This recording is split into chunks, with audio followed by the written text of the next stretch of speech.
Welcome to the Diversity Wine Route. Again, my name is Tuanni Price, and I'm super excited. So we have 12 different winemakers, and some of you received the Diversity Wine Pack that included 12 different brands made by women, African Americans, Latinos. If you were part of yesterday's tasting, you received some wine made by Native American.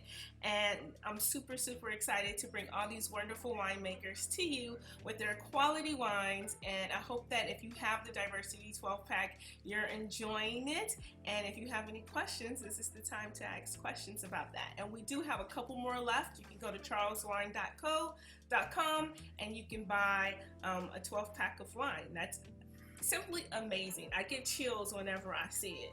So let's start off with Phil. Phil, welcome. Well, thank you, Tuanni. Thanks for having me here. Good afternoon, everybody. I hope everybody's having a great Sunday. My name is Phil Long. I am the owner, founder, and winemaker of Longevity Wines in Livermore, California. We opened the winery, my wife and I, in 2008. 2018, we were voted Livermore Valley's Winery of the Year. And within the last few months, we've now started to distribute our wines nationally through RNDC and wine.com. We are in every state for our classic label wines, and our reserve label wines are available on the website for purchase. I don't want this to sound like a commercial. Anyway, I'm also the president of the Association of African American Winemakers, which our whole goal is about really awareness around African Americans in the wine industry, and promoting that awareness, promoting a path for young African Americans, and paving that path with scholarships, internships, and mentorships. I believe you have two wines today, the first of which I actually have a glass myself, is our Blanc de Blanc. It is a sparkling wine that is méthode champenoise, and that means it's made in the traditional champagne method, where the second fermentation happens in the bottle, not in a tank. It's not injected with CO2. It is actually in the bottle, disgorged, dosage, the whole bit. It's really a nice sparkling wine. Blanc de Blanc, it's all made with chardonnay grapes, and it goes with everything or nothing. So keep that in mind. We also have another one of my wines today, which is the Moonstone Red, if you got the pack. The Moonstone Red, if you look at the label, interestingly enough, everything on our label is started with the heart. And the heart I designed because I used to give my wife, Deborah, glass hearts on Valentine's Day. So when we rebranded, the heart came into the packaging. And if you look at it really closely, it has hearts and other hearts and grapevines and grapes. And that's become our iconic label. It's been seen on Big Bang Theory, Big Little Lies, Grace and Frankie, a number of TV shows. And then a few years ago, we were on the beach where we got married. We collected these rocks off the beach, and the wine's called Moonstone Red because it was Moonstone Beach, and she arranged the hearts in that in the heart. I took a picture and made it a label. Unfortunately, we lost Deborah to cancer in the beginning of 2019, but she will always be missed, and she'll always be in my heart, and that she'll always be on my arm too, for that matter. So those are my two wines. I'm sure I'm probably taking up more time than I'm supposed to. So I'm going to turn it over back to Tuanni, and I'll be here for questions later. No, you actually have 1 minute left. So Phil, can you tell us in the Moonstone Red wine blend? Yes, I can tell you that, but I got to put my glasses on. So, I'm the OG here, right? Yeah, I'm going to be in Wine Enthusiast magazine this coming fall in the 40 under 40 issue in the OG section. We're going to have a section for people who started their careers after 40. Yes, in the Moonstone Red, there's 43% Grenache, 29% Zin, and 23% Petite Syrah. So enjoy that. It has just a very, very small touch of sweetness. It's got 1% residual sugar, and it's just a nice wine on any day, actually. So, Yay! I Thank take you my so glasses off. much, Phil. Perfect. And you still had about five seconds left. So great job. Thank you. Wow. Well, Um, thank you. So our next winemaker that we're going to hear from, oh my God, this is my homeboy. Raymond Smith has been with Zuri Wine Tasting. I want to say that he was at our very first Wine Over LA when we called it a sipping shop, and I think we had like 35 people. We were at Barsh's in Manhattan Beach. So I don't know if you remember that, Raymond. But Raymond has been with me for a long time. He's been a very big supporter of Zuri Wine Tasting, and I'm super happy to have him here. He's owner, winemaker for Indigenous Cellars. I'm Raymond Smith from Indigenous Cellars. Indigenous Cellars is a small family-owned winery in the Upper Carmel Valley of Monterey County of California. There we make a series of Bordeaux blends, Pinot Noir, and the whites are Pinot Gris and Chardonnay. What I have for you today is Carmel Valley Pinot Gris. It is the same grape as Pinot Grigio, but made in the French style, which is a little bit more austere, not as sweet, a little bit more crisp, and definitely drier. So Carmel Valley Pinot Gris. It is made in 100% amphora, so the terracotta pots. It's made like that to exhibit more minerality and tropical notes. Most white wines will have more of a citrus note that is telltale of white wines, but with the Pinot Gris, I wanted to be able to make sure I accentuate, more of this classic style, which is minerality and tropical note. This is one of 6 wines that were scored over 90 points in Wine Enthusiast in May. You got to check out that magazine if you still have it. Indigenous Cellars has been around for 12 years, so I have been in Carmel Valley and back and forth. The tasting room is in Paso Robles, California, and that's where I live. So I've been making that trek back and forth from Carmel Valley to Paso Robles every week for 12 years now. Actually, a lot longer than that, but under this label for 12 years. Indigenous Cellars makes a couple of different blends that you guys will see later on. The white wines are usually more of the classic style. The Chardonnays, Burgundian, the Pinot Gris, classic French style white wines. It is one of the wines that you would like to have with dinner with any food, but it would be perfect just on a hot day, with a big glass of wine that you could appreciate. I personally like this wine and this style with the amphora pots, which are clay, because it's a process of adding macro oxidation and a controlled amount of oxygen that goes into the wine that would increase the minerality and give wine notes that would necessarily you wouldn't be able to get in barrel or in stainless steel tank. Me and my family have been making wines around here in the Paso Robles area for 30 years. I was also a mobile bottler for 25 years. So I'm deeply instilled in the Paso Robles wine community and actually all over California. I had the pleasure of meeting Tuanni a long time ago and have watched her, cascade through the wine industry from the bottom to the top. And, I'm proud of her and all of her endeavors. I could offer 10% off of this wine additionally with any other purchase that you guys do through Tuanni. I really appreciate, her giving me the chance to be on this and all of the things that she do, because, in making wine, we're not great at getting the name out there. We're not great at doing Facebook or any kind of social media. So I personally have benefited, from people like her who helped me get my name out, my brand out, and, my grassroots approach to wine and winemaking. I plan on making Pinot Gris for the next, until you guys stop liking it.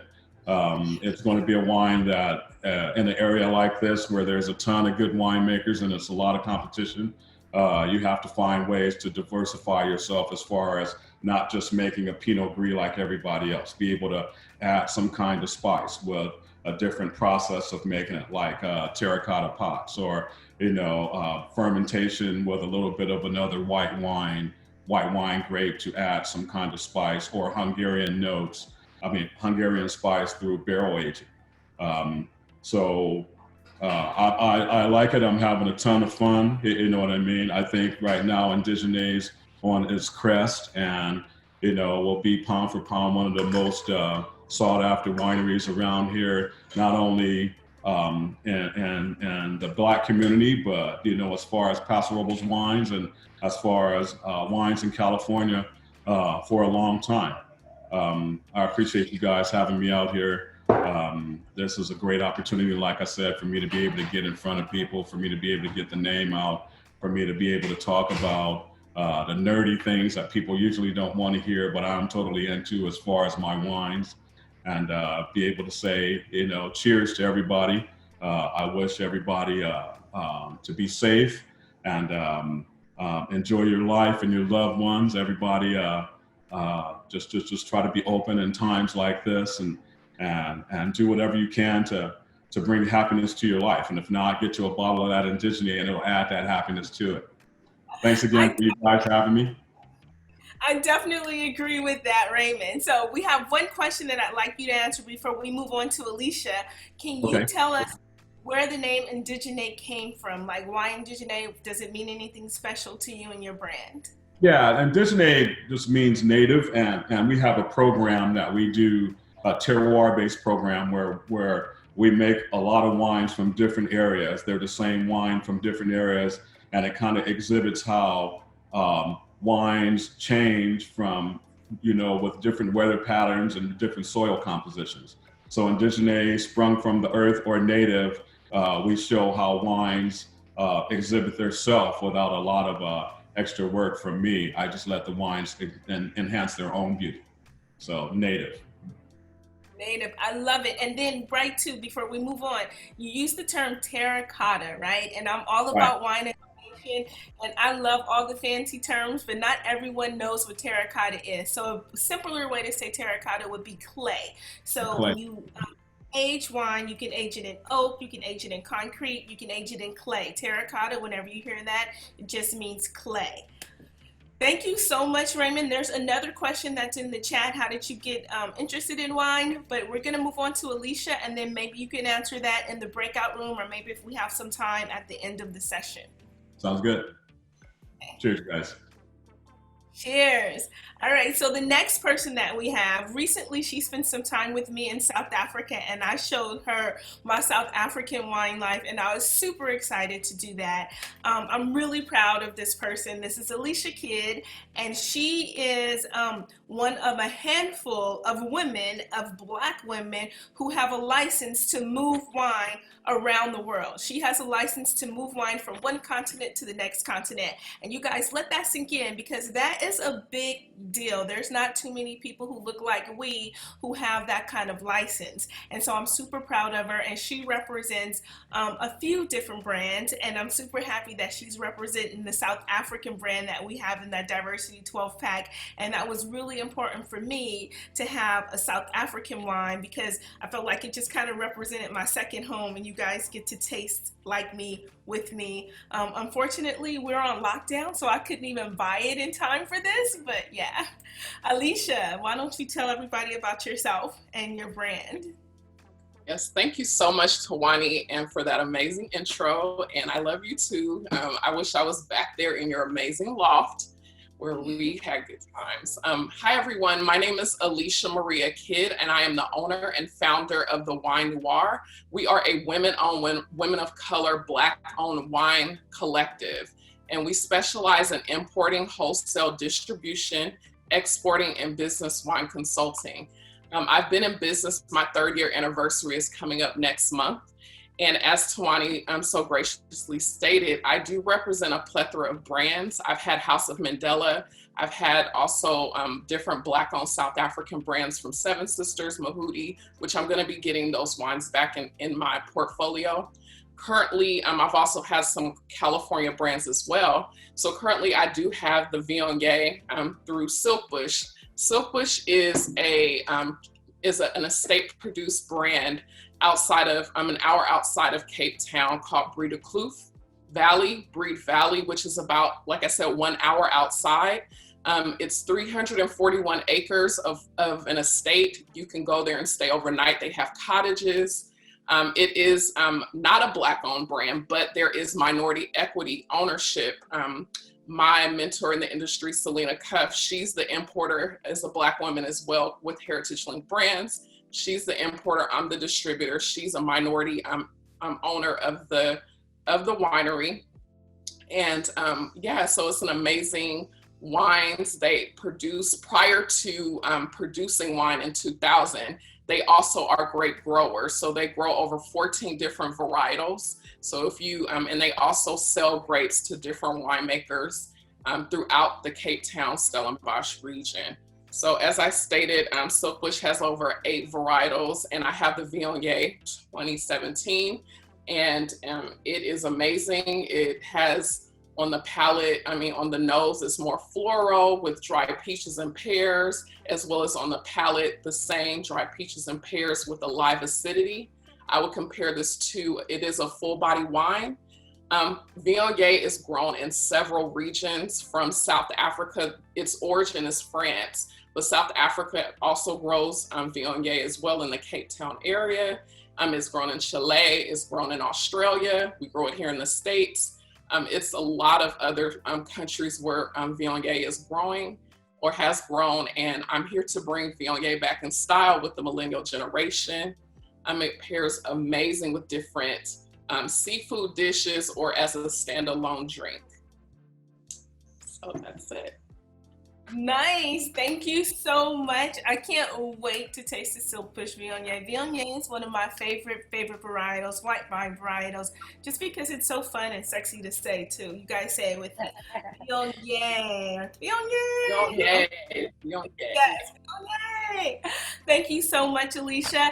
Next up, we have Paula Harrell. So Paula Harrell, I love the way she got started. I love this story. I told this story like it's my own story.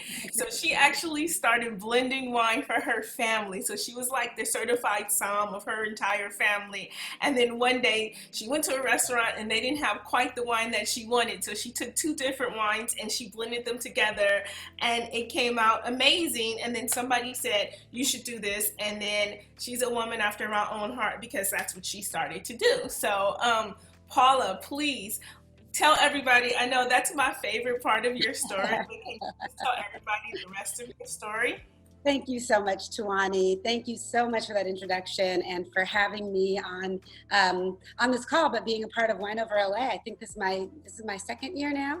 But you and I, of course, have been doing other projects together and I've enjoyed every minute of it. And like Ray said, thank you for just exposing all of us, because sometimes when we're in the middle of trying to make these products actually happen, marketing them isn't that easy. So Tuanni is correct. I am Paula Harrell. I'm the founder and winemaker of P. Harrell Wines. I launched it in November of 2015. And really, I had no background in winemaking, just all this background in wine consumption and blending other people's wines. So I was literally at a restaurant, like she said, and I just couldn't take it. I was having them send me over tastes of all different wines, and I didn't like any of them, but I knew these two would be together, so I blended them And my uncle, who was kind of a wine connoisseur, looked at me and said, "This is really good. You have a knack for this, but might I suggest you make your own damn wine and stop blending other people's wine?" And that's when this light bulb went off in my head, and I decided, that's what I'm going to do. I'm going to go make my own wine. So I do something called custom crushing, where I buy my grapes from different wineries, and then I make it at a custom crush facility with a head winemaker, and have been doing this now for almost, gosh, this year will be 5 years. So I've been doing this for almost 5 years. And the wine that you guys have in your 12 pack is my Riesling. So this is you can see it there, okay. This is my dry Riesling, and I started off with two wines. I started off with a Riesling, and then I also started off with a Zin. And the Zin is really the ones that it's kind of composed of what I blended at the dinner table, which is primarily Zinfandel and then also a little bit of Petite Sirah. But this guy here, it's called Hate Street. So I have names for all of my wines that are reminiscent of family or something that's important to our family. My grandmother and father had residential care home facilities for the elderly in San Francisco, and one was built the year I was born on Hate Street. They've passed away, but I still have the property, so I'm paying homage to them and their business legacy. I named this Hate Street, so that's what you guys have, is Hate Street. And I made this Riesling more like an Alsatian style of Riesling, so there's not a lot of residual sugar in it. On the nose, you're going to get some pink grapefruit, some Bosch pear, a little bit of lime, and then you get in on the palate, you're going to get more aromas of, you're going to get more of maybe like star fruit and a little bit of lime zest and some chamomile on the finish. So it's a really, really easy drinking, pleasant Riesling. It's paired well with everything, because Riesling is a really versatile grape. You can actually pair Riesling with almost anything. So chefs love to pair, make food and pair it with Riesling because it goes good with everything. But it's especially great with Thai food or Vietnamese food or something that's, got a lot of spice and flavor in it. I am a West Indian Panamanian, so we eat a lot of foods that are really spicy and flavorful, and so it goes well with all of that too. So I have my Riesling, I have my Zin, and then I also a couple years ago launched a rosé as well. So I have PJ Rosé. I am Paula Jean. My parents are Paul and Jean, so I'm named after them. And my sister, who gave me the idea to make this, is she calls me PJ. So that's why this one is called PJ Rosé. And this is a great rosé out of, it's a South Italy style rosé. So it's Aglianico is the main grape in here. And then we blended in a little Grenache. And so it's a really nice, easy drinking rosé as well with some grapefruit on it. So I am in the Bay Area, born and raised San Francisco. I'm still here. I pretty much distribute here in the Bay Area, but I'm looking to do some production outside of California soon as well. And I don't have a tasting room yet, but hopefully one of these days soon, I might do a co-op with a couple of other winemakers so that we can all share our products. And I'm also going to be launching a Petite Sirah this coming February. So everybody look out for the Petite Sirah. Yes, very excited about that. It's the Petite Sirah that's in the Zin. So I'm really excited about that. The Riesling also won a gold with the San Francisco Chronicle wine competition and a double gold with the Orange County Fair wine competition. So I'm really, really excited about that. It's gotten a lot of attention and notoriety in some different publications. And so we're just looking to continue to grow and enjoy. Like you said, Ray, have a really good time with this as much as we can. But it's been a great experience. I have worked with a lot of these people that are here on this call with us. So I'm just happy to see everybody's faces. And if you want to learn more and pick up some wine, I'm phurellwines.com. My handles are also phurellwines, and I'd be happy to extend a discount as well on my wines. You could use a ZWT. Isn't that what we used before, Tuanni, I think? Yeah, ZWT code on my page, and I'll extend a 10% discount as well. Yay! We love discounts. I mean, we love to pay for quality products. Don't get me wrong. We definitely love to pay, and I feel like it's definitely important to support these brands, but discounts are always lovely. So thank you so much. That's ZWT. If you go to her website, just type in ZWT, and then you can get the 10% discount. Candace, who's put in the chat that she poured your wine for friends on Friday night with spicy greens. And Candace, exact same thing that I paired it with when we did our Friday night dinner demonstration on Friday, cooking in context. I mean, wine in context. And so it does. I think Riesling is a perfect pairing with a lot of different foods, but especially spicy foods. So thank you so much, Paula, for that. We are going to talk about the next wine. And so we are pouring, well, what's included in your Diversity 12 pack is another Riesling, right? So there's two Rieslings. There's Paula's Dry Riesling, which has 0% residual sugar. And then there's Iris Rideau's Riesling. It's a 2016 Riesling. And it's from when she actually owned the winery. So that's what you would call a library wine, right? So it's a historical wine. It's a wine that they made. They put it in the library. They don't sell it to the general public, but I called them up for the event, and I definitely wanted to include that into the pack because it's historic. And so when you're drinking that, you're drinking a little bit of history, and it does have some residual sugar. That is a sweet Riesling. And a really funny story about that Riesling. It's the 2016 Rideau Riesling. When I first learned about Rideau, I started taking groups and groups of people up there, right? We would take 50 people at a time, and most of my customers were African American women, like 80% of them, and then they'd all buy like the Riesling. They bought so much Riesling that she started a Riesling only club. So people signed up for the Riesling club, and then they would get 2 bottles of her Riesling every single month. So just a funny story about that, but it's included in your Diversity 12 pack. It has the original label on it from when she actually owned the winery. And if somebody has their wine open and they want to show it, because I'm in South Africa, I don't have it here with me, you can just pop it on the screen, put it in the chat, and then I'll let you show it on the screen.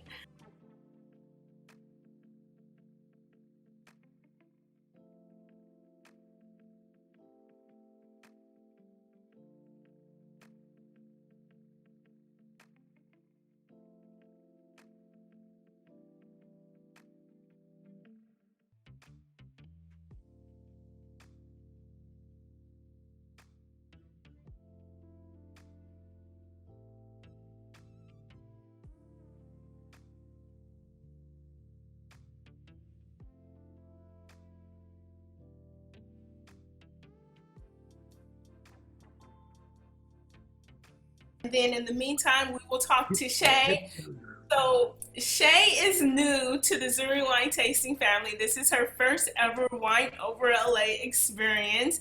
And I'm so sorry that it has to be online. The in-person experience is like amazing. So it's magical. So I hope 2021 you are able to join us in person. But hey, can you tell us a little bit about yourself? Yes, and I'm so glad you still had this because I think in this time it's easy just to kind of cancel events, and you still created this forum and opportunity for all of us here. So hats off to you, and thank you so much for doing this. I'm Shay Frechette. I'm from South Carolina, and I actually grew up in a dry house. Like my parents did not allow alcohol in our house, so I had zero exposure to wine growing up, and in college in South Carolina, I mean, like, who's really drinking wine? So I really didn't have much exposure to it. But after college, I packed up my U-Haul and drove cross country to LA. Didn't know a soul, but I had $200 in my pocket, and I had some courage and craziness that drove me there. But after being in LA for a little bit, I met my husband, Greg, who is from Washington. And after dating and getting married, my husband said, life is good, let's have a baby. And I was like, okay. And he says, if we have a baby, we should move closer to our parents. And I thought that meant we would move closer to my parents in South Carolina. And he was thinking we would move closer to his folks in Washington. So you can imagine we got into a huge argument. At any rate, my husband goes, you know what? I'm sick of arguing. Let's just leave it to fate. Let's flip a coin. If it lands on heads, we move to Washington. If it lands on tails, we go to South Carolina. And I mean, after a couple glasses of this, sounds like a great idea, right? So he flipped a quarter, and that sucker landed on heads for Washington. So of course I said best out of 5, right? And he goes, no, we shouldn't tempt fate. And I checked to see if it was a 2-headed coin, and it wasn't. So I was just like, oh my God, what did I do? I am seriously leaving California to move to Washington State. But anyways, after sleeping on it for a little bit, I said, you know what? If we're going to leave California and move to Washington, we better do something that gives us goosebumps. And we both loved wine. And my family, we grew row crops. We grew a lot of vegetables. And so I kind of wanted to get back into farming, and we were both enjoying wine at that time. And so I was like, you know what? Since we're moving to Washington, let's make wine. So we quit our jobs, learned how to make wine. Washington is the second major producing wine region in the U.S., way behind California. But we make some phenomenal wines here with 14 AVAs in the state. And the one that we fell in love with was called Red Mountain AVA. It's a very small postage stamp American viticultural area in eastern Washington, which is about 3 hours east of Seattle. And when we were visiting Red Mountain, there was nothing for sale. And Greg and I just went knocking on people's doors, asking if they would sell to us. Hey, will you sell your property? Of course, most people were like, nope, slam their doors. And we're in the country. So, you know, people are very protective about their property in the country. So anyways, we just kept knocking on doors. And finally, there was a couple that after 4 no's finally said yes, and they sold their 5.5 acres to us. We live right here on the property. We converted their old storage shed into our tasting room, and then we built a production facility on the property. So we make about 2,000 cases of wine, mostly red, mostly Bordeaux varietals like Merlot, Malbec, Cab Franc, Petit Verdot, Carmenere we make now. And I love making small lot wines. A few years ago, I got an invitation to attend the Celebration of Black Women in Wine, which is where I met Paula. I met Alicia there. I met Theo there. I just met all these amazing women in wine. And I was so inspired. I was so crazy inspired that on that trip from Miami back to Washington, I created a separate label called Sachet. And sachet is not only a play on my name, but it's a word that I love, because in the South, women will go, look at you sashaying around like you don't have a care in the world. I just loved it. But I was so inspired. And, you know, I'd never seen other Black women making wine and Black women who own wine brands. And I mean, I usually think of things like us inspiring young people, but these are grown women who inspired another grown woman to really push myself and really challenge myself. And so I'm incredibly grateful for forums like this that Tuanni's putting on, and forums that do elevate Black-owned brands and minority-owned brands, because that was really what pushed me to making Sachet. So in the diversity wine pack that some of you received, I have in it my Sachet Rosé. It's a Rosé of Merlot. The fruit comes from a vineyard called Red Path, which is right next door to my winery. I made this one with some residual sugar in it. The grapes, the Merlot that I used for this was really cropped for red wine. And so it does come with a little heavy, a heavier body style. It's a fuller rosé. It's incredibly ripe red fruit. It gets insanely hot here. I was telling Phil earlier, you know, I don't say warm when I describe our temperatures here. It gets hot.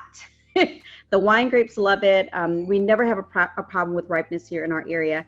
And I'm stoked to have this wine in the pack and get to share it with you guys. I sold out of this wine in 2 months last year. I'm down to my last few cases right now of the Sachet Rosé. And I am thinking about switching the varietal from Merlot to Sangiovese. I've never worked with Sangiovese before, but like I said, I'm still on high from being inspired by these other Black women in wine. And so I'm just ready to challenge myself and jump into something different.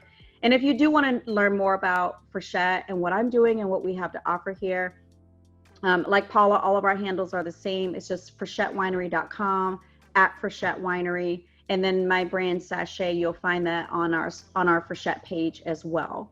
So thanks everybody for being here. And I'm stoked. And I'm getting one of those wine packs, by the way. So Charles, look out for.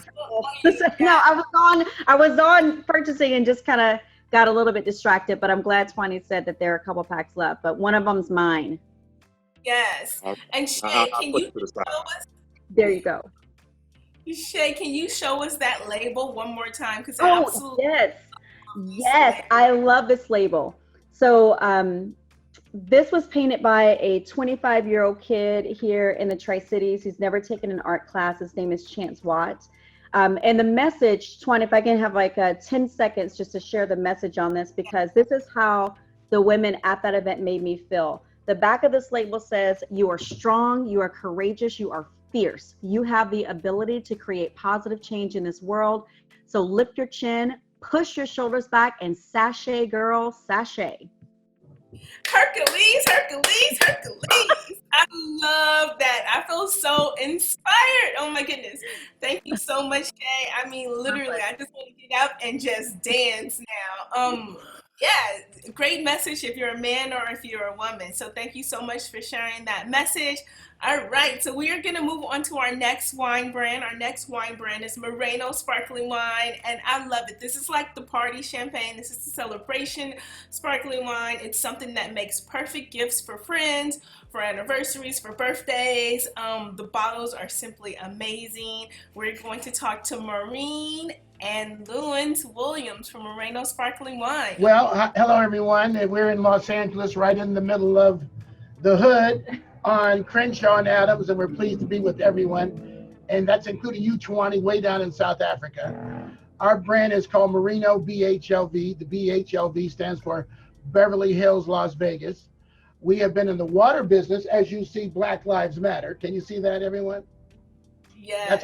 That's our new thing. Okay, we have that. And well, we started in the water business back in 1992.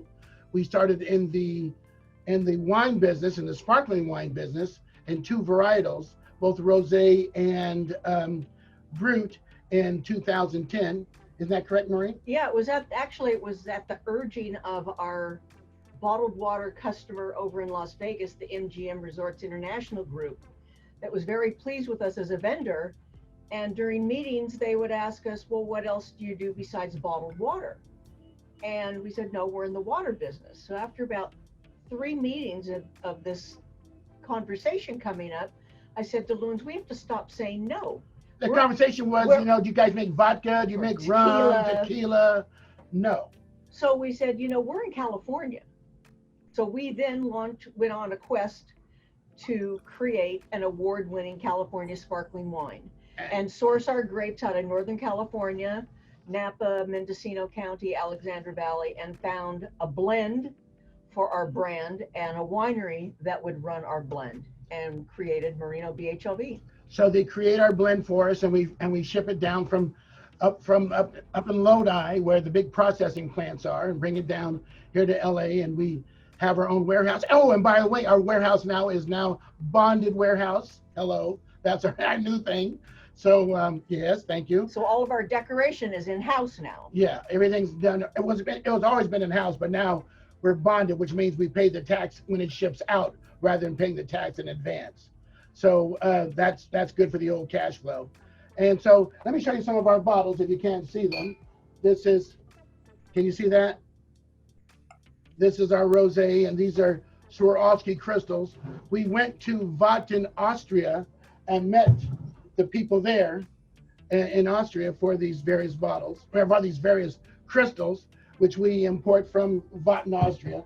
And as you might know, Hitler was from Austria. So an interracial couple going to Austria was pretty different. I can tell you that. But they couldn't have been nicer, because now Swarovski is all owned by and run by the children, right? So they're very into Afrocentric stuff and hip hop and all that. So that's that. Those are our crystals. And now we have a new one coming out. Well, it's out now, which we're going to. These are our medallion bottles, which are less expensive.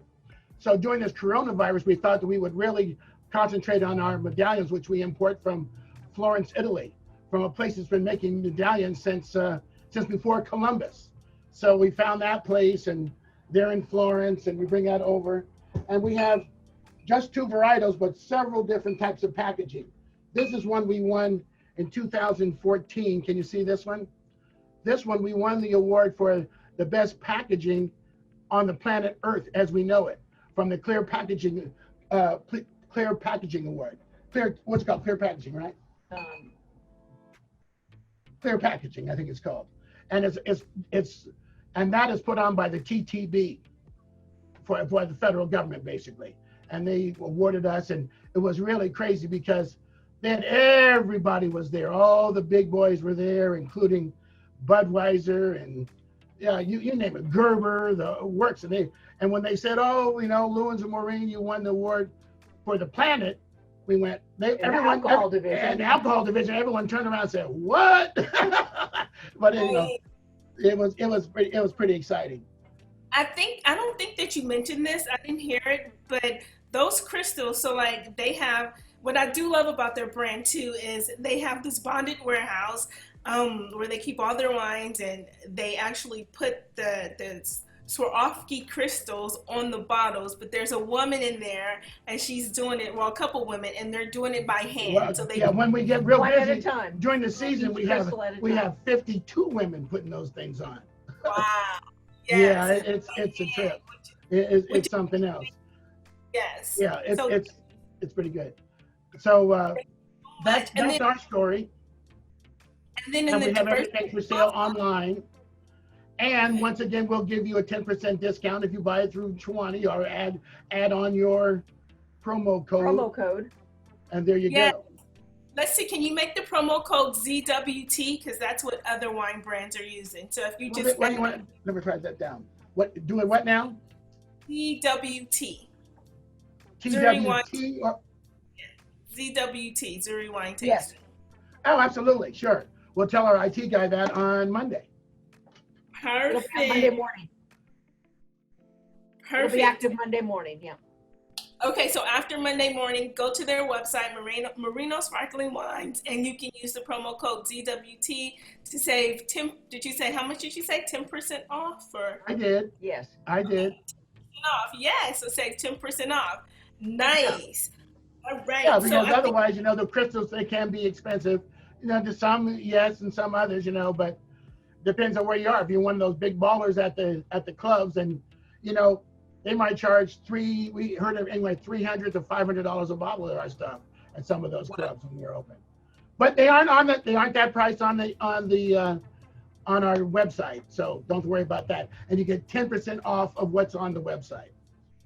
Perfect. All right, so the next winemaker we are going to hear from is Paul Charles. So I can't say enough nice things about Paul Charles. Okay.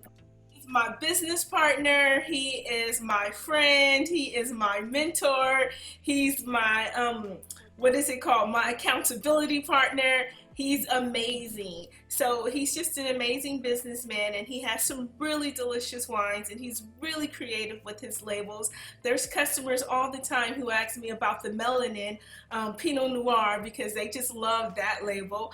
And yeah, so Paul, why don't you introduce yourself? I'm sure that you could do a better job than I just did. No, I like where you were taking this. I just want to sit back a minute. It's real hard to always talk about yourself, right? Because we don't slow down sometimes to look at what we have done, our accomplishments and so forth. It's good when other people see what we have done and, bring it out. But I don't know if you guys can see me really good right now because I'm in my backyard. And I'm where it all started, actually, about 15 years ago.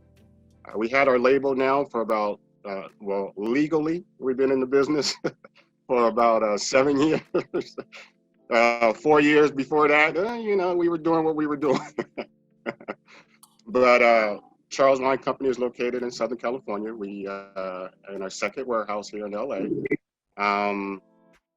We're a family-ran business. We started off just doing about 100 cases, and went on to 2, 3, 4 barrels, and we got up to like 15 barrels.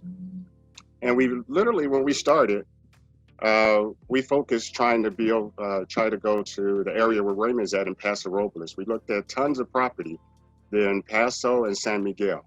And we were about to sign on a 10-acre vineyard in San Miguel when the deal fell through. And we were so upset.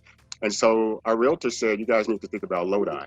It's another area where it's, primarily you can get a lot of land or work with a lot of good people for a very inexpensive price and so forth.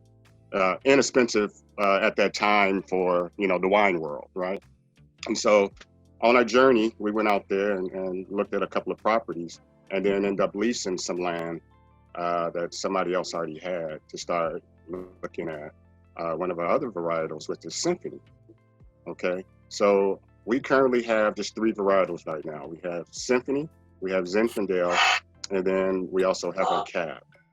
Behind me in my backyard is where we first started off with our Cab and our Zinfandel. I don't know if you can see the grapes, but over the years, it kind of shrunk down a little bit over the kids, trampolines, swing sets and different things like that. And then we end up clearing them out and bringing them back.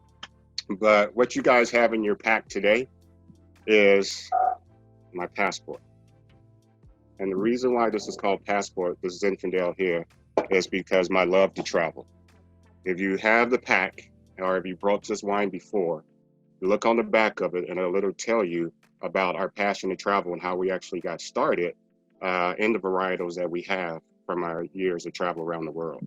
So, I mean, literally, we almost went to every country there, and throughout Europe. We went to South America. We drove across the states. Actually, when we came back, we took a 2-week trip. Flew to Florida, rented a car, 2.5 weeks. We literally stopped at every single winery we could stop at along the way, along our journey. And that really taught us, before we would start making our own brand, is that, what's out there in the world. Okay, who has what type of different varietals are in different parts of our own beautiful country, right? And so we wanted to do some unique wine. And so part of this, making it, I'm a negotiant as well. I actually source grapes, or I get finished product. When I know that we're not going to be basically sourcing to meet our needs, scaling out to meet our needs for the year, it's time to go out there and source from other great wineries that match our varietals, our basic the characteristics on it. What else about us? What else? I don't know. I think that's about it. Thank you so much, Paul. I think the key takeaway is that it's a family-run business. He is local in Los Angeles, and not only is he a winemaker, he's a great negotiant, and he has a knack for picking really delicious wines. And so thank you so much for joining us, Paul. And Paul's been with us for a very long time too. So he's been to a number of Wine Over LA events. If you're a Zuri Wine Tasting customer, I'm sure you know Paul, and I'm sure you're a fan of his wines. One more thing, Tuanni. At our new location, when we're when we're able to open back up, we also do wine blending classes as well. Okay, so we have our own studio where you come in, you blend the red or white, you label it that day, you bottle it and cork it. It's about a 2-hour class. Sometimes it lasts a little longer with all the conversation, but you also can now pick up your wine at our location too on every Thursday of the week. Okay, so you don't have to pay for that shipping if you're local. So come and join one of our classes. You'll gain so much when it's just one-on-one behind the scenes, because we only have it up to 8 to 10 people. So everybody gets literally quality time. We don't like stuff in the place. So that's perfect. So if you are in the Los Angeles area, if you're visiting or if you live there, make sure you email Paul, find out what day the classes are on, and then also if you order your wine online, you can always go pick them up. I know that's one of the challenges for these to get all of these wines, and so that's why I created that diversity wine pack, so that you can have access to all 12 of these wine brands, but you don't have to order them separately, because the shipping can be anywhere from $20 to $40 depending on where you live in the country. So if you got the diversity wine pack, you basically paid $40 plus the taxes, because you can't get away from your taxes, and then you pay for the wines. And so that was the whole point of the diversity wine pack, was to save on shipping. So now we are going to include Vinos Unidos. And so I'm super, super excited that I'm so glad that I met Bob. He actually read my newsletter. He found out about Wine Over LA when it was going to be in person, and he reached out to me and he was like, hey, I want to be a part of it. And I was like, well, hey, we would love to have you be a part of it. And his story is so interesting, because it's basically some friends who got together and said, you know what, we don't want to just be a part of like working in the industry. We actually want some ownership in the industry. So we have Bob and his business partner, who is also the winemaker, Jerry Martinez, here on the call today, and we're going to hear from them about their story and about their Napa Valley Cab that's included in the Diversity Wine Pack. Welcome. All right, I'll start off. So my name is Bob, and this is Jerry. We're from Vinos Unidos. It's two words that mean united wines. Vinos, wines, and Unidos, wines, united wines. And just our story is, like I think Paula, who was saying earlier that, Paula, you were a wine consumption expert, right? The way it all started. And we used to go up to Napa, some friends and I, and met Jerry up there. And Jerry was working for a big winery at the time. And we would taste their wines at this big, important Napa winery. And then he would take us downstairs he says, okay, I know this is good, but let me show you some other stuff. So when we would go downstairs and barrel taste the stuff that Jerry was making, and it just blew us away. And so we started talking to Jerry, and we said, Jerry, you got to get this out there. This is really, great stuff. Big, elegant wines, really smooth, great mouthfeel. And so that's the way we kind of started. And we, Jerry and I are one of the few, there's a handful of Hispanic winemakers in Napa. Jerry's up in Napa. I'm down in the LA and Orange County area where I live. But, we're one of the few Hispanic winemakers there in Napa. And so we started out that way, small producer. But my background is education. So when we were starting the company, Jerry and I talked about, why we were doing this, make great wine, to be a successful company, but we needed something beyond that. So we talked about creating scholarships, and that's what we do. We take a portion of our profit and every year. This is our third year, and we've given away scholarships to kids going into college kids going into viticulture, enology, and culinary arts. So, people who want to grow, make wine, or make. So that was our idea, and I love that. I love that part of it. We started off with maybe I think it was 125 cases the first year, and then last year we went to 250. And this year we're going to be 1,000 cases. So we, right off the bat, we won awards for our wine. I know I don't want to sound too much like a commercial, but we were able to win some awards right out of the 2014 that Jerry's going to talk about. Won a silver medal at the Orange County Fair last year. That's the only one we've entered in, and we won a medal right away. The other things, so a couple of exciting things right now. We were able to partner in Napa. We have some. It's a collaboration between 11 winemakers in Napa, right off of Sausville Ferry. What's really cool is one of our partners is Charles Woodson. You may recognize that name because he won a Heisman Trophy and then won a national championship and did some other really cool things in the NFL. He's one of the partners in the wine. And then recently, this is what's really exciting. Oops, is that you there? Sorry about that. Go ahead, Bob. Okay. We just now partnered with a good friend of mine who we met at church and had a winery up in Sonoma, 5-acre winery that his father started right in Sonoma. Beautiful wines, and now we're 100% operating that winery. This is going to be our first harvest this September, and so we're super excited about that. And we're this is our third year, so we're still fairly new, trying to, get out there and show people our wines. And, Jerry, you want to say any words about the 2014? Yeah. By the way, my name is Jerry. Thanks for letting us be part of, this, tasting, this meeting. It's fun. It's great for us. We're very excited to what the future holds for Vinos Unidos.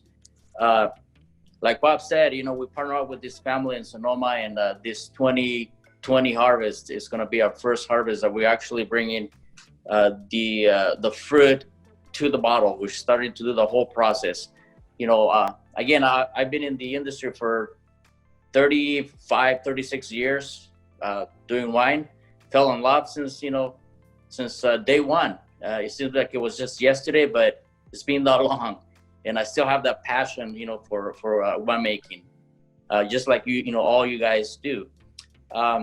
We do make 3 different wines right now that we have, which is the Rosé, Chardonnay, and this Cabernet 2014. The Rosé is 2018. The Chardonnay is 2017. Really nice wines, very smooth, very elegant. You guys will enjoy it just about with anything. On a hot summer day, the Chardonnay and the Rosé go very well, and then the Cabernet goes very well with a big piece of steak. This is definitely for a dinner, a dinner wine. Our 2014 Cab, okay, it's fruit from valley floor as long as mountain fruit. It's a blend. It's all over the valley, as far as north in the valley of Napa, Calistoga, and then also to the east of the valley, which is Stag's Leap District, the Rutherford Bench, and also a little bit of fruit up from Atlas Peak Mountain. So it's very well-rounded cab. It's got a lot of fruit to start with. It's got a nice entry. It goes very well in the mid palate, but then it has a really smooth finish at the end. Very soft tannins. They don't really punch you, but you can feel them. They linger around for a long time. That's why I think it will be a nice wine to pair with a good dinner. A good piece of steak. I think it will go very well. It definitely has some aging components that you can put it down for a long time. But too bad we only make such a small amount that we're running out. But like Bob says, we are working on our next batch. It will be our third bottling, and we are excited to be able to, in year 3, almost make it to 1,000 cases. So things are looking great for Vinos Unidos, and our passion is to be able to give back to the community. That's one thing I loved. The idea when we got started that we were gonna donate 10% into scholarships. I was all for that. I go, yeah, I like that. I like that idea. So again, enjoy this 2014 Cabernet from Vinos Unidos. I know it'll be on the package. You guys can always buy it. It's at vinosunidos.com, and I'm sure we'll be able to extend a 10% discount to all of you guys. Cheers. Yeah. Thank you, Jerry. As a matter of fact, while you guys were talking, and you know what, I'm really impressed with this group. I really am. Thank you, Tuanni, for inviting us. I'm really impressed, and I'm listening very carefully to what everybody's saying. And I'm right here with you, Bob. Tremendous stuff. We're just starting, so we're really looking up to you guys who've been in it for a while. So thank you for sharing out. While you were talking, actually, Tuanni, I created a code. So it is ZWT10 for 10% off. Nice. So I took your advice, ZWT10, and Vinos Unidos. It's a Spanish, 2 Spanish words, a VINOS, UNIDOS. So Vinos, that's a common one, and then Unidos, UNIDOS. That means united, and that's kind of who we are. I mean, we came together, and Jerry, I met him only a handful of years ago, maybe about 5, but he's like a brother to me. is like family, and that's kind of where we came from. So I love it. So we are all like family here, and I'm super excited to be able to bring you guys into the family. Well, And thank you. thank it you. was important to me to have your wine in the package. For one, because I wanted to make sure that we had a Napa Cab, because a Napa Cab is just, it symbolizes what California wine is. Just because people know Napa Valley, it's Cabernet. Cabernet is like king of all red wine grapes. And then also to have the Latino connection in this whole form, because Latinos have been such an important part, an imperative part of the wine community in California. I don't even think that there would be a wine community if it weren't for the Latino community. So I'm super excited to have you guys be a part of our diversity wine route. I think Theo just joined us, so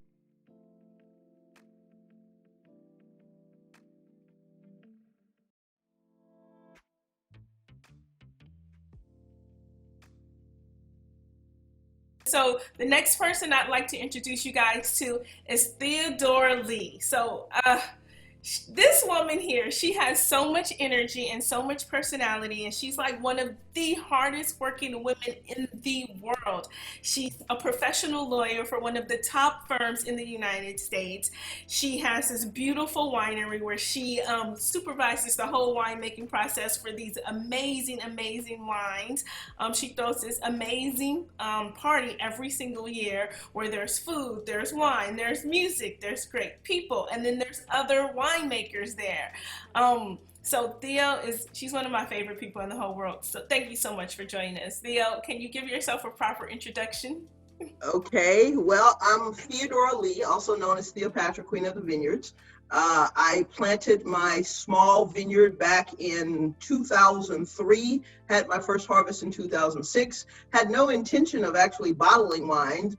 But in 2012, the rains came down. I picked the grapes at a lower Brix level, that's the sugar level, than was meant to be. I delivered the grapes to the buyer. The buyer rejected those 8 tons of grapes, so I had 8 tons of grapes with no home. I can sell much of anything that I put my mind to, but I can't sell grapes that are picked within 24 hours.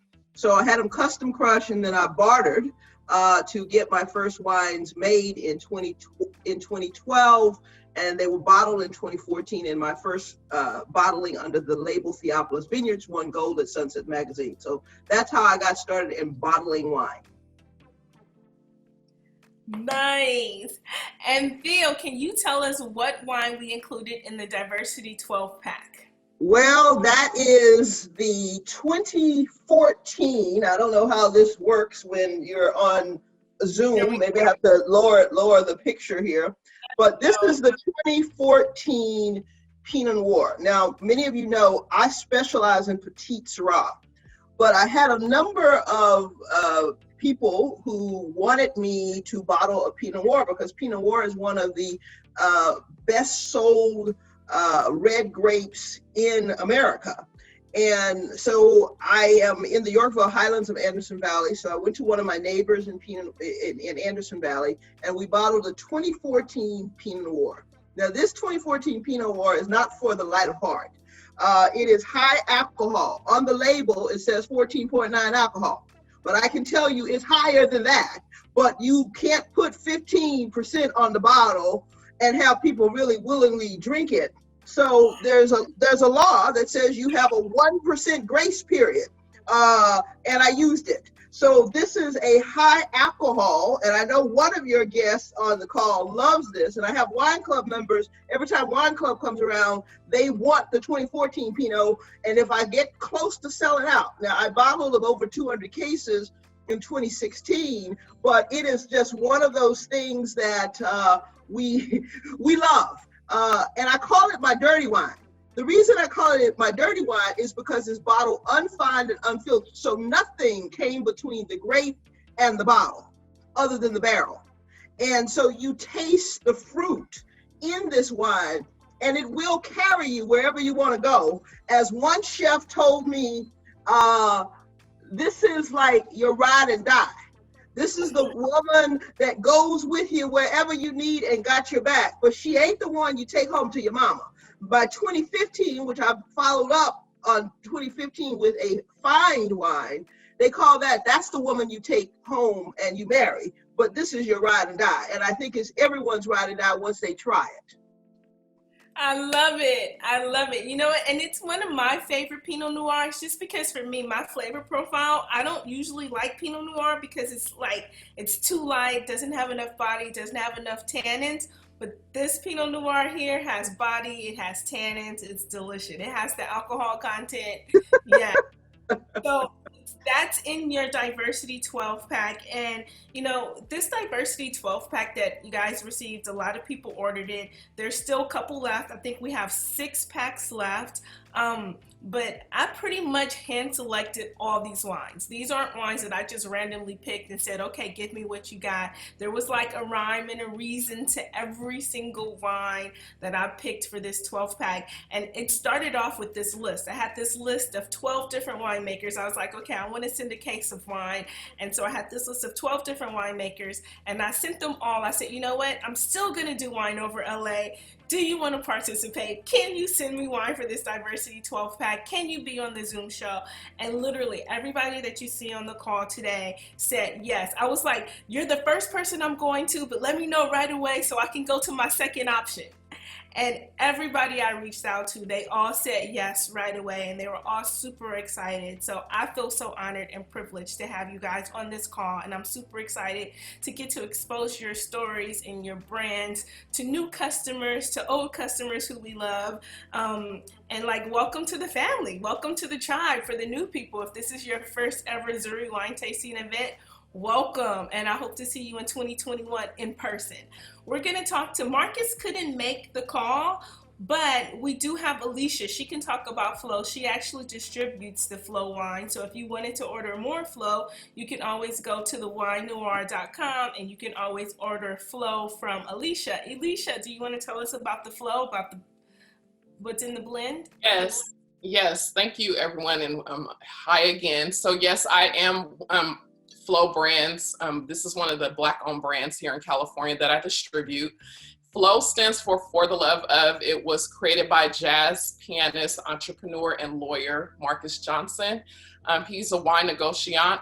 The winemaker is Richard Mansfield. So Richard Mansfield is, along with Marcus Johnson, made this amazing wine to go with his amazing brand. He is a NAACP award nominee, and he has several amazing albums. And the theory behind this and the whole idea was to complement wine with his shows. So he created this blend in the mid 2000s. He has 3 varietals, and what is in your amazing 12 pack is the Flow brand, which stands for the love of. Now, what you have in the blend is it starts off with the majority 70% Merlot, and then it finishes up with the smooth of Zinfandel, and then a small percentage of Cabernet Sauvignon. The appellation is in Sonoma in the Central Valley, and it's 13.5% alcohol. So what you're tasting on the palate is mainly black cherry and plum, as well as on the nose. So it also has a peppery finish and low acidity. And what you will notice, it pairs amazingly well with barbecue, oxtails, steak, lamb, any type of red meats. And yeah, as a standalone. So Flow Wines here, and you can order it again through myself or Marcus. Thank you. Yes. Okay. So again, you can go to the Wine Noir to order the Flow wines. Let's see. May I ask a question? Yes. Go ahead, Susanna. Who's your question for? Well, it's actually more of a general question for anyone who would like, any of the winemakers who would like to share. It was actually asked yesterday during the Saturday event that Tuanni created. What is the hardest part of your job as a winemaker? So who wants to answer that? The hardest part of your job as a winemaker.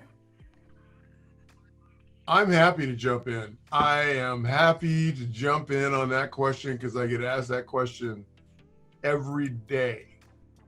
The hardest part about being a winemaker is selling wine. Period. You can make wine until you die, but you know what? If you don't sell it, what's the point?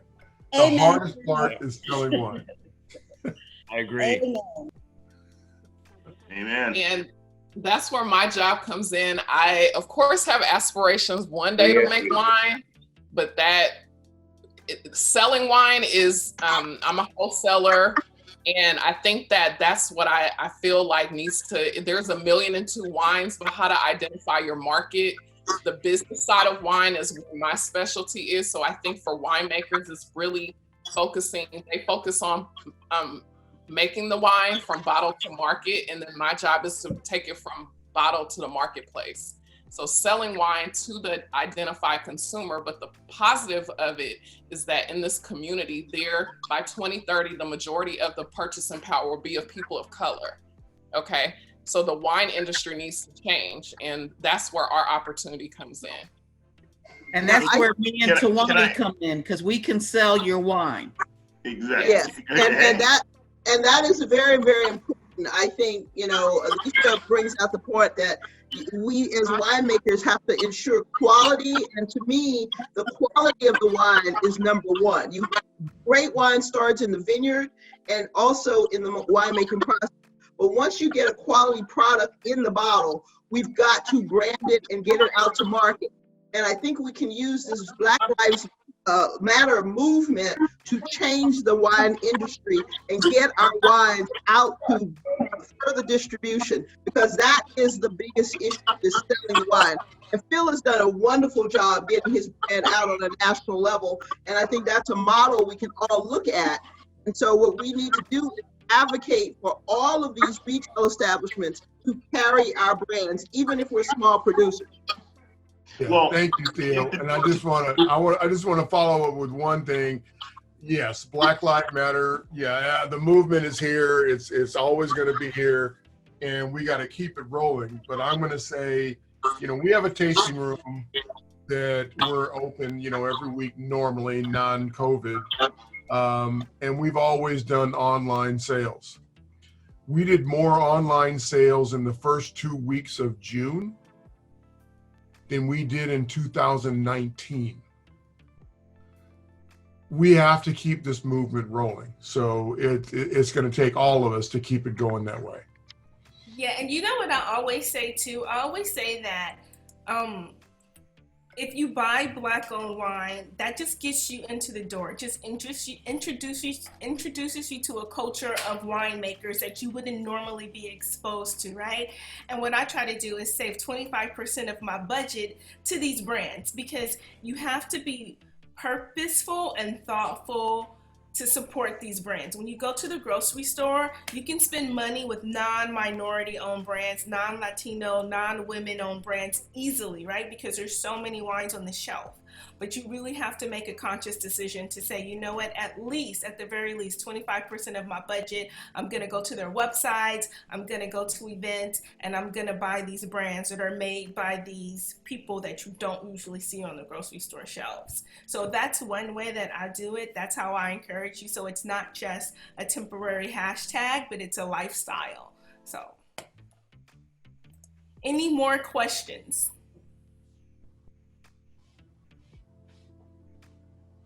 Any more comments? No? Tuanni, can I ask? Hold on, Tuanni. How many winemakers, wine owners were ready for an online platform of selling their wine? Because I think that was a challenge for even any retailer that was shut down and not considered essential. How many were ready for this? I think I'll let Shay or Chad, do you want to answer that question? Because I saw you raise your hand. Well, yeah. So the vast majority, I think for a lot of us, most wineries that are small, you start out with online regardless. Okay. Yep. And a lot of us have online sales to start out with, because the distribution piece is not easy.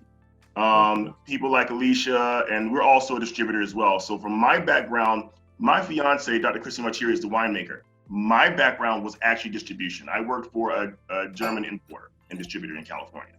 So the biggest issue when we started was, I was like, you know what, we're going to have a distributor to start out with because I know that game. And I know that if you don't have one, you're doing it yourself.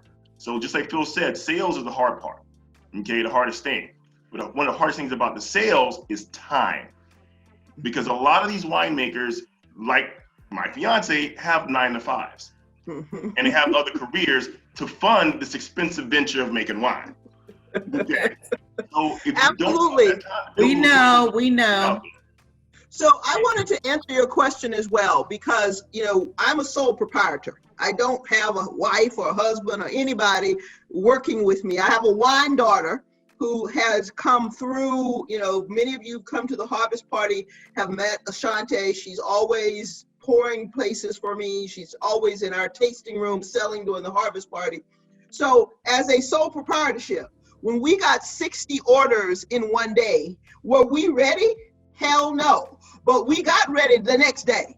So I brought in my neighbors to do labels. I brought in another neighbor kid to bring up wines. We put together a team of 10 people to pack and ship those wines.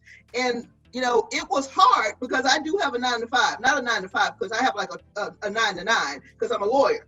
So it's like, you know, you have to rise to the occasion. And to me, we were given the opportunity and you have to walk through the door prepared. We might not have been prepared when we got the orders, but we brought it together. And I think what we have to continue to do is build and grow and get out there. And I know my fellow winemakers can resonate with this. When the opportunity comes, we need to challenge them because everyone, like, you know, different wine companies have reached out, different distributors have reached out, and you have to figure out what one is working for you and go through the door and be ready. That's why I say be prepared, educate yourself, and when the opportunity arises, you can rise to that occasion. We need to strategize, guys. We need to strategize and have our own sort of Cosa Nostra, if you will. We need to have the group of people who are going to do X and those that are going to do Y and those that are going to do Z. Like, how are we going to get your brands out there? I'm not a distributor, but I can sell. I can sell on other platforms. And I was about to say we need a lawyer to tell us how to distribute. But I guess, Theo, you can tell us. You got 2 distributors because we're also distributors too. So, right. And you're right. I think that Shay has a good story. Well, I think it's knowing where your network is. You know, I know like with Theo, I was reaching out to her because I was just like, hey, so have you heard of this? Or are you like, you know, what's the deal with this? And because there is a lot of, you know, this is kind of some new waters that we're treading in this moment. You know, we've got BLM and we've also got COVID and we've also got like, how do we still now get our wines out? And for us, you know, we've always had a website, we've always shipped, but we didn't have licenses in every state. And so now when you have new customers who are in Pennsylvania, like I didn't pull a permit to ship there because we never had a request to ship there. And dealing with the compliance in all these states just wasn't something that I was prepared to deal with. So it really was about getting ready and understand. And like I said when I was introducing myself, I love that Tuanni and, you know, Alicia and folks that are in different areas of the business are, you know, really stepping up to the plate and creating forums like this and being able to show us how we can move our wines around. Because, you know, for me as a winemaker and having my tasting room here, like that's just what I do. And to have other folks that are just a part of my network that I can reach out to and ask, and if I'm not ready, can help me be ready, is a tremendous just a tremendous reward to me. So Shay, I would say if I'm not ready. I just sent you an answer to be able to ship to 44 states by the end of the week. Okay. Well, all that right. would be Vino Shipper. There you go. Exactly. Yeah, Phil told me about Vino Shipper last year. You solve problems in seconds. Y'all doing it. Let me tell you. I mean, really and truly, Phil, you know, is a person who I personally consult with, Matt McDonald, and, you know, someone wrote about, is there an organization, the Association of African American Vintners is an organization that has many of the Black vintners And when we're pouring together, I remember we were pouring at Google last year, Phil, and I pushed his button and I said, no, tell me about this vino, because they had been asking me about it, but they were going to take a large percentage of our sales, and I kind of drug my feet. But after June, I joined Vino Shipper, okay?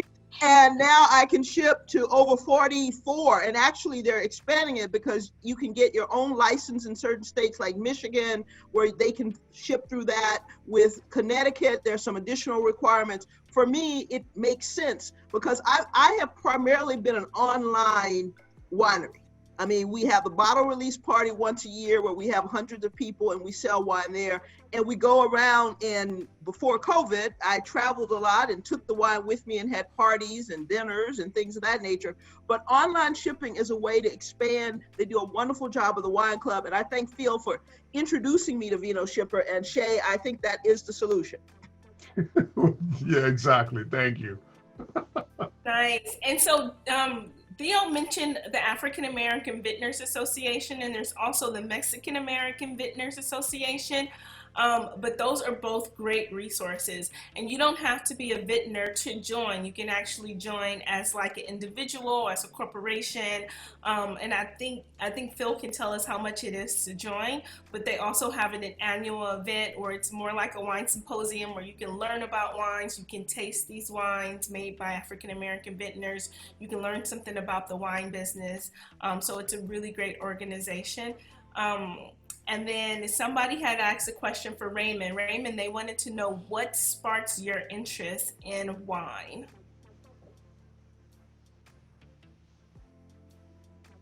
Okay, wait a second. Uh-oh. Where's Ray Ray? Ray, unmute yourself. There you go. All right. Yeah. So out of college, I was a journalism major, mass communication. And I moved to this area where I'm at right now, Paso Robles, looking for a job.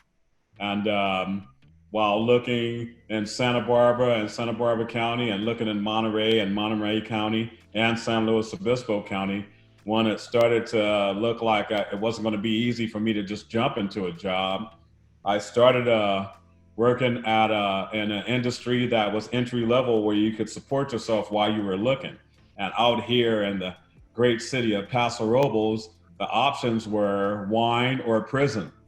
So that's how I started out working at a winery, because I'm not really the prison type. So I went from there, working, learning about barrels and bottling, to starting a wine bottling company and doing that for 25 years. And then in that, I started the winery 12 years ago.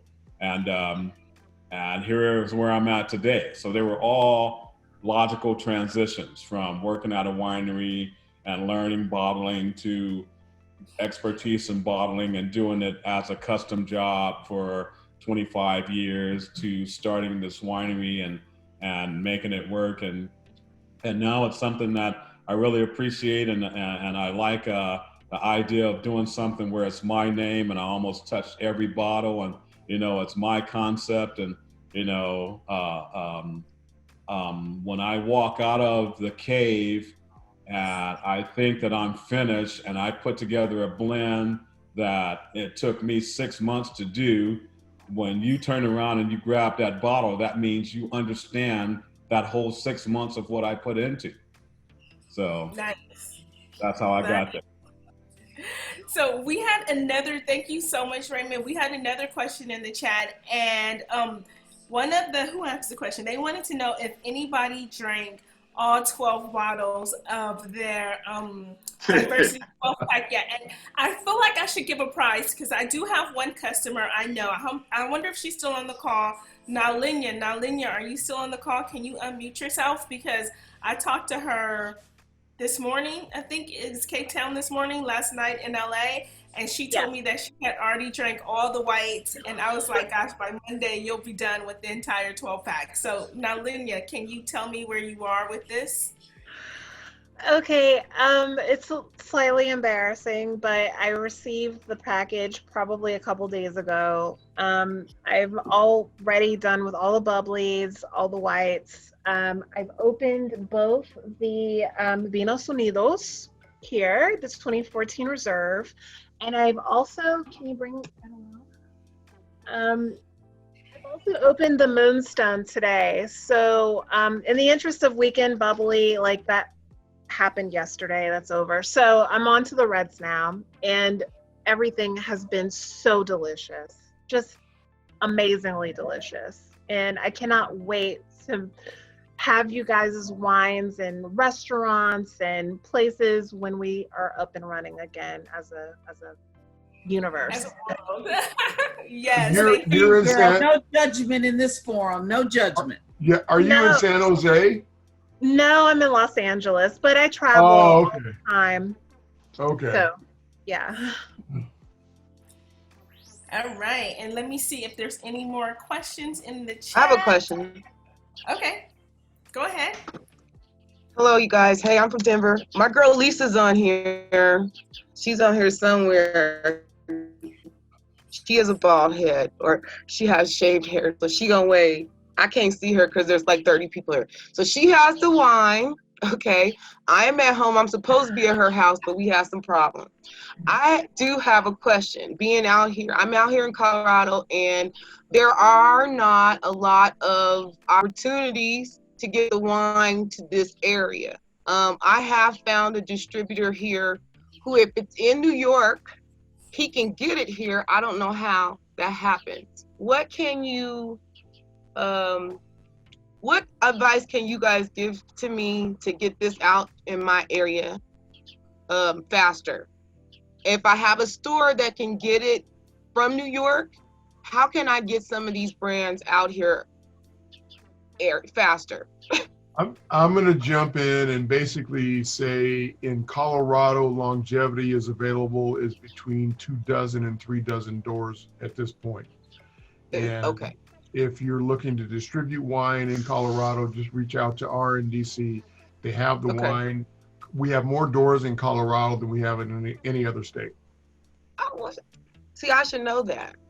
Because when I ask questions, right, I don't get those answers. But I will find out because I know the rep there. Yeah. Okay. You got to get a hold of me. Yeah, you got to get a hold of me. And likewise, I just signed up with a online distributor, and Colorado is one of the states that I can distribute with. And so just reach out to me offline, and I can, if you have retail shops in Colorado that you want our wines to be carried, we can make that happen. Because all of this, and let me actually share with the group the name of the online distributor, because it's hard when you're a small company to get distribution. And so this is something that I just learned. It's called LibDib, Libdib. And I will post the actual website, because they will let you sign up and they can ship to as a distributor, and you don't have to lose as much profit with using a full service distributor. So what I've been doing when companies reach out, like wine bars, or in New York, I got several restaurants reaching out. And so LibDib allows you to distribute in New York, Colorado, Florida. There are 8 states, and they're continually to expand. So I think that's one of the things that I think we can go to the Association of African American Vintners and share this kind of information so that we can all be ready for this onslaught, so to speak. I believe LibDib also has a joint venture with RNDC now. Okay. Yeah. I didn't know that. See, this is all about. Go ahead. Well, I had more like a statement. I am Lisa, so my friend Maia, who said I was around, normally I do have a bald head. I'm the bald fashionable foodie. I do food and wine tours, but I had moved away to Mexico, and I was just in a breakout session with, is it Bob and Gary? or Jerry, yes. And then I was a wine tour guide here in Colorado for the only minority-owned wine tour company here in Colorado that I knew of, and he was from Mexico. So you answered my question, because I did type it, which winemakers can sell to me if I just want to go online, and who has a license to send it to Colorado to me if I want to buy it, or is it necessarily that we go through a wine company that you, or distributor that you would send it to Colorado to? But I think you kind of answered that when Maya asked the question. But no, I'm just excited. I'm the foodie. She's a sommelier. I learned so much. And Miss Theodora, I'm just like I'm your ride or die right now. Like that's your hashtag right now for me. And everyone, I've just had a great experience, and definitely Bob and Jerry, I would definitely let you know what I think of your wine. And again, the just having the Latino community here, we have a, like one of the, I don't know if we're the second largest, but we have a huge Hispanic community here in Colorado, and we're number 7. Okay. Number 7. I know it doesn't reflect it in the census. I don't know why, but we have a 22% Latino population here. Compared to about, okay. So, but the wine here, I was a wine tour guide, and we have a lot of wineries here, and I've learned a lot in the last 2 or 3 years, because I'm more of the food person, but my BFF has taught me a lot, and I've learned a lot. But you answered my question. I could go through possibly if there's I'm assuming a distributor here, that if the wine is there, or I can go to that on site that you stated, the AAAV. Okay. AAAV. You can go to their website. And I just want to throw out, longevity wines are on the floor in the warehouses in Colorado. Okay. You just have to reach out to RNDC. Pretty big. People don't think, and we're a foodie town too, so yeah, they don't even, we have a lot of wine here. And Miss Schaefer-Shett, can I pronounce I don't know if I pronounced your last name correctly. Your bottle was the first bottle, sorry everyone, that I pulled out of the box, and when I saw it, I was like, oh my, and I said, OMG, that's a black one. Anything, and you just told me about the artist earlier, and everyone about the artist. I had to tell my daughter about the artist because she's an artist, and I said, this person, she said, never drew in his life, and now his art is on a wine bottle. So second reason people buy wine is the bottle. The labels. And Miss Theodora, your label. I love labels. Everyone's labels. I'm a label. When it comes to names of restaurants and businesses, I love names. I love name labels. I'm more of a consultant. Like, you could probably ask me where you should go with, because I tune into things like that. And I see it and I'm like, okay, that label, that wine is going to be the bomb. That's all I have to say. Tuanni. Thank you so much. Did you include my wine and my sparkling in your pack? Of course I did. Of course. Moreno sparkling wine. Can you show the bottle? Here we go. I don't want to show pretty bottles. This is one of them. Pretty. Yeah, here's the one that's included. This is Which one was it? Mignon, can you say something so we could see your face and the bottle, please? Absolutely. So we're here from South Carolina. Okay. So it's me and my daughter. She finally got here. So now we're getting ready to it's getting ready to be. Oh, yeah. There you go. Well, thank you. Yes.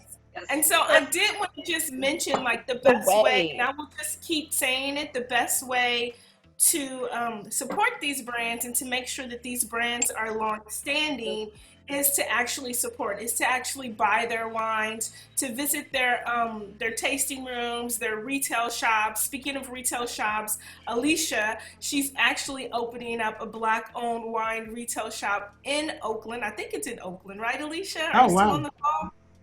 Yeah, so that's going to be huge. I'll let her talk about it a little bit.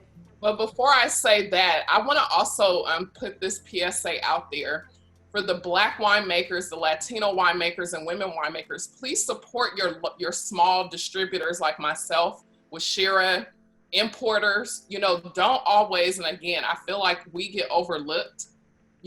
because we're important, because we can also facilitate those relationships. Also, for people who want to buy wine, you have to also check with licensing if you're a wine broker to get them wholesale. So it's important to don't forget about the small distributors, the small importers, because I am licensed as an importer, to export to and build those relationships with other countries and also help winemakers facilitate those deals. But as Tuanni said, I'm actually myself and my best friend, her name is Madi Trevelyan. She's El Salvadorian and African American, and she has a love for Latino wines as well as African American wines. We are launching our wine shop called Coco Noir Wine Lounge in the first quarter of 2020. We just signed a lease in downtown Oakland in a very amazing, 2021, sorry. And we are going to be a wine shop, a retailer, and an eatery. And our goal is to have 50% of all Black-owned brands and brands of color in our establishment and do online shipping. And we're going to be launching, I put it in the notes in the chat, we're launching our WeFunder. So we'll be the first minority and women-owned investment crowdfund company where you can invest in our business. So we're going to be on WeFunder. We're doing a private tasting for investors coming up on August 6th, or just to know more about our company. But yeah, we're going to be open, and we'll be I don't like to say the first, but I'm very intentional, because as a distributor and a wholesaler, even with this Black Lives Matter movement, I go to different wine shops. And to me, what I don't like is that, still the majority of the brands are European or white male dominated. And I have a problem with that, because our way in the wine industry is different. I just came back from South Africa with Tuanni, and I met Black women who own vineyards, who are negociants, who are winemakers. So the winemaking story is not always from Europe. It's different. And so for me, I always, when I got into the industry, I wanted to own the whole supply chain of wine. I want to own the retail. I want to own a vineyard. Before I die, I want to have my own label, and I want to own the supply chain and be the biggest Black women-owned brand to help winemakers of color. So check it out. It's through Flow Money. I'd like to make, I wanted to make a comment as a consumer, as a buyer, okay? The customer. So I'm glad that you brought that up. My son and I introduced them to wines like when they turned 21. And it's amazing, besides my market, my age group, my son and daughter's age group, I mean, they're just totally off the hook with purchasing wine, champagne, etc. Now, a lot of them come to me because I expose a lot of them to what I call the finer things in life, So anyway, of course, recently, they have all these lists that they constantly send to me with, this winery, that winery. My daughter has reached out to Tuanni. Now, you brought up wine shop. That's a key for a lot of us. I'm in Los Angeles. Moreno Lewins, he's local, and I've been a big customer. Yes, you have. Thank you so very much. Yeah, but what we've been doing is the first thing my son and daughter called me, and they said, you know what? We're going to order. I mean, everyone who's here, they provided lists where they're getting them from, putting them together. Look this over. If there's someone you don't see, put them on the list. They're going on to social media. Their friends are purchasing. They're having lots of stuff shipped here to Los Angeles, including myself. But one of the keys to the point I want to make is they brought up more than once, we want wine shops, because that way we don't have to order from New York or Pennsylvania if someone's carrying it. Since we're in California, we know we can easier get to, Theopolis and others who are in California, or if we join a wine club, I know I can eventually actually realistically go in there at some point and drink something. But so my daughter did reach out to Tuanni and gave Barsha. Here I am in LA, never knew Barsha, which is a Black-owned wine shop. We have ordered from the Happy Cork in New York. What it does is that us being able to go to wine stores or wine shops also cuts down, if they have, we'll just ask, like, who do you have that's, like Black or minority owned? It cuts down on the shipping too. I figure I can go to Barsha and I can buy, hopefully, I don't know who they're carrying, but it becomes an option too for a lot of us who still want to purchase, African American, Latino women, Kita, Native American, and instead of going to 6 or 7 sources, we can go to a wine store. So point well made about the wine store or the wine shop. Yeah. Well, I haven't seen you in a while. I want you to come back, please. You're not far. I'll be back. Okay, good. Because Yeah. I don't have a We Fund Me, but I do have a Lewins Williams Relief Fund. Well, Lewis is excellent at marketing. I love it. At marketing, because I was introduced to his product, and it wasn't through like an event. It was actually like how you get a one-time promotion at a store or something like that. Actually, it was through Vegas. I have to admit, it was actually through one of the members of Earth, Wind, and Fire. To be honest with you, yeah. I've done a lot of that kind of stuff, and with Gallo, it was crazy. You had to really get involved in all that. They told me we had to have printed boxes. We had to have this. We had to have that. We had to do promotions in different states. It was very expensive at first. And I was lucky that I was in the water business, because I sure in the hell couldn't afford the wine business. Not at that time anyway, because it's very, very, very expensive. For me anyway. I had a $50,000 box bill. As an option, since of course the diversity, like I said, I was introduced to Theodora. I remember speaking with her, and I was, like someone else said, I thought her label presentation was excellent. And of course, to sum it up, it's like food, the quality, the taste, like any product. It's where they say, it's getting the product, and then of course, if we like it, then the rest is history. But the concept of the wine shop as well. So I think you make a really good point, and that's exactly what I was trying to do with this diversity 12-pack. I was trying to bring all these Black women, Latino winemakers together so that you can save on the shipping cost. The shipping was like $40 for this case of wine, and then you got to taste 12 or 11, because Phil had 2 in there, but you got to taste 11 different wine brands. And these are wine brands that you ordered them separately, you would have had to pay at least $20 times 12, $20 times 11. So that was the whole point of this diversity 12-pack. Hopefully it will sell. I'll sell more, and we can do this, come together, and I don't know. There has to be a way for us to be able to group them and to get them to the customers, and that's what we're working on. But there's somebody else in the group who went through quite a few bottles of their wine. Cherise, I think you said on the chat you drank 10 out of 12. I don't know if I read that right.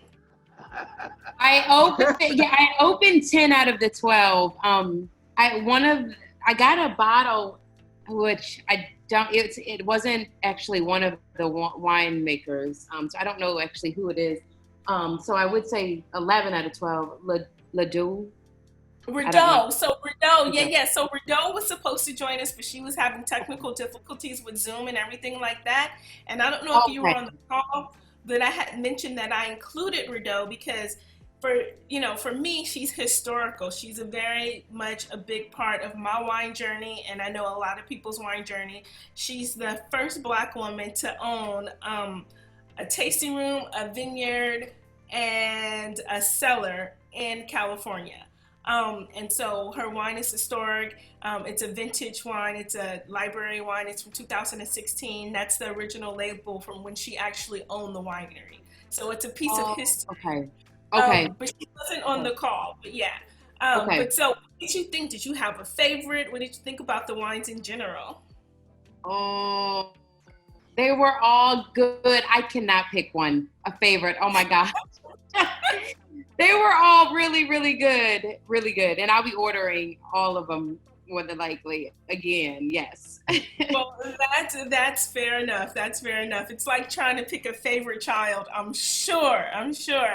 All right. So would anybody like to provide any feedback for the winemakers? Any feedback about the wines that you guys, I'm sure, are enjoying in this Diversity 12 pack before I let them go? Because we are almost done with the call. No? Okay. Well, Hey, Tuanni, I just have 2 more questions that were asked in the chat. Okay. Okay, so someone mentioned, Chad, I'm glad you're still on the call.